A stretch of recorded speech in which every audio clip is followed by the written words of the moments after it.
and I found it exceptionally chewy and very hard to swallow. So, I get to California, and my father has no idea what to do with me. My dad was a paint mixer at a factory in Hollywood, and they would give the factory would get rags from Hollywood, basically like the movie industry. Any fabric remnants would go to this place, and they would use them to like clean their, I don't know what the heck they did with it, but it was donated. So my dad would secretly take out these elaborate fabrics that have probably been in famous movies, and he would get boxes of these textiles, and I would play with them. But that was about the only cool thing that ever happened, except for the fact that my father didn't have daycare for me, and so he would sometimes drop me off at the roller rink.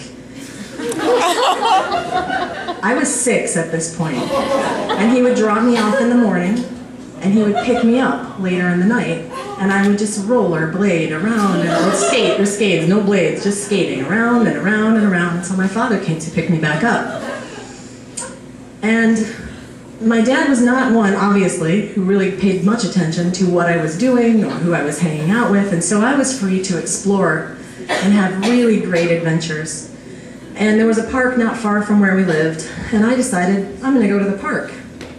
And I didn't even say, hey Dad, I'm going to the park. I just left. So I went to the park, and I'm playing on the swings, and I'm hanging out with other kids, and they're boring. They're so like under their parents' thumb.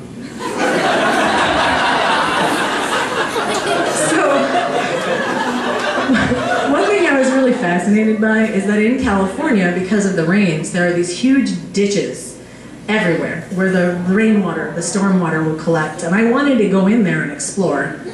And thank God I was not able to do that, but I walked all the way to the end of the park to go and figure out what's going on over there, and I couldn't figure out how to get down there. But one thing that they did have were these huge, like, electrical towers, and you know, the ones that are very iconic, and they could come to a very sharp triangular point, and I wanted to climb one of them. And so I remember testing it out, and I mean, they're fantastically tall, and you can see them stretching on forever, and I remember shaking it and being so impressed that my tiny 6-year-old self could shake this huge thing, just shake it back and forth, and watch the ripple all the way down.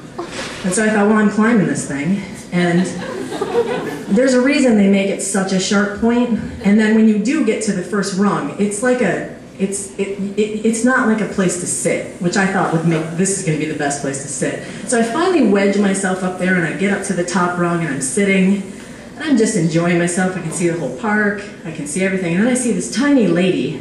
She's getting bigger and bigger and bigger, and she's running at me, and she's waving her arms, and she's freaking out.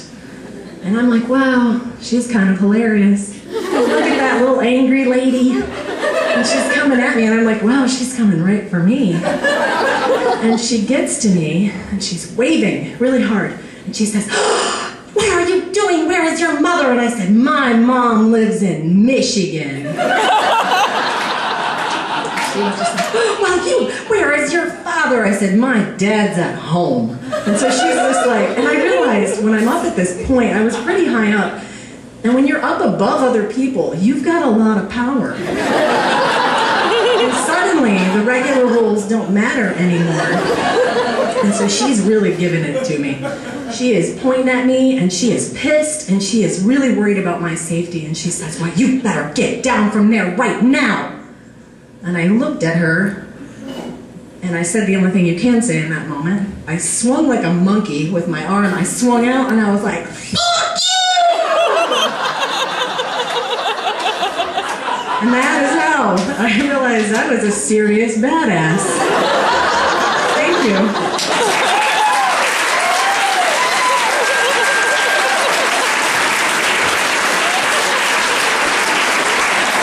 Keep it going for Sarah.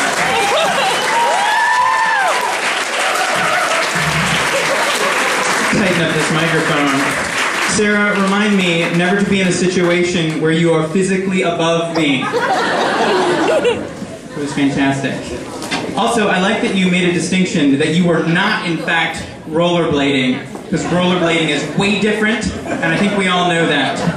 Sorry, rollerbladers in the room. Just wouldn't understand. All right, we're going to keep things going. Up next to the